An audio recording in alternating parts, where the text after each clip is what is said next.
So the dream that I had where I initially learned my purpose was very short, and it's the only dream I've ever had where there were no visuals.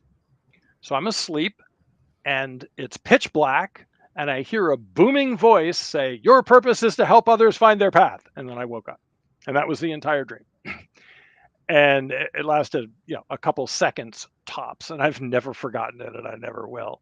And then I had to try to figure out what to do with that, which is, of course, a whole other problem with purpose. But that was the initial moment in which my purpose became clear to me. Here's what's coming up next on the Holo Movement Purpose Lab. Hi, my name is Zenka Caro. I'm founder of LightNet, and my passion and purpose is to make the impossible possible. I am here today with Tim Kelley, a person who has deeply and profoundly affected my own purpose. And he has done this for so many others. He's a globally recognized leader and consultant who developed a company called the True Purpose Institute that has discovered a very, very unique method for helping people find their true purpose. He has done this for major executives at Nabisco, Alibaba, Inc., PricewaterhouseCoopers, and he has now moved on to helping canceled leaders find a new path and also entire countries find their purpose and meaning.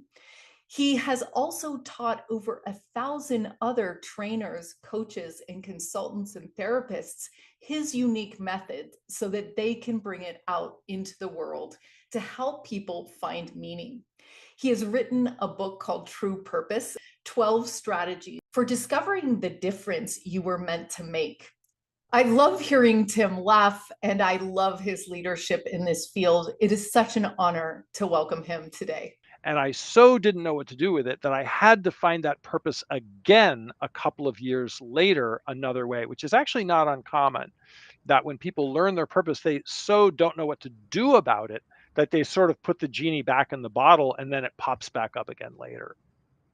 The biggest problem I had once I really was clear on what my purpose was and what it meant, which happened later, um, really was fear, fear and resistance, and that is very common.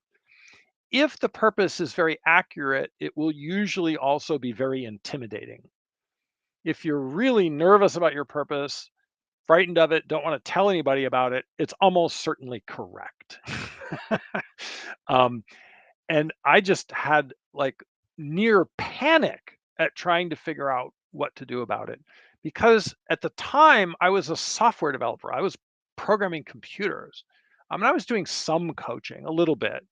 Um, and it became clear to me that if I was going to live the purpose, by the way, the other purpose I received the second time I got my purpose, in addition to reclarifying that one, was a mission, which I consider to be another type of purpose, um, which was to transform business from a profit driven activity to a purpose driven activity. And that seemed wildly intimidating to me and ridiculous. Now, this is 20 years ago. No one was talking about purpose in business. I was one of the first to be talking about purpose in business.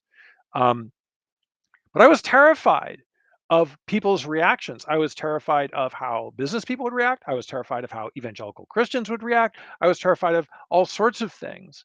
And that's very normal to have a lot of fear, first about knowing the purpose, and then once the purpose is known, fear about living it and about doing it. And so it took me, the book True Purpose took me probably 2 years longer than it needed to publish it because of my fear and how difficult it was for me to focus on doing the steps to get the book out there. For more, watch the full episode, which will be aired on Monday. Or you can find this story on our podcast, Awaken Your Purpose. To find your passion and purpose, join us at holomovement.net/purpose.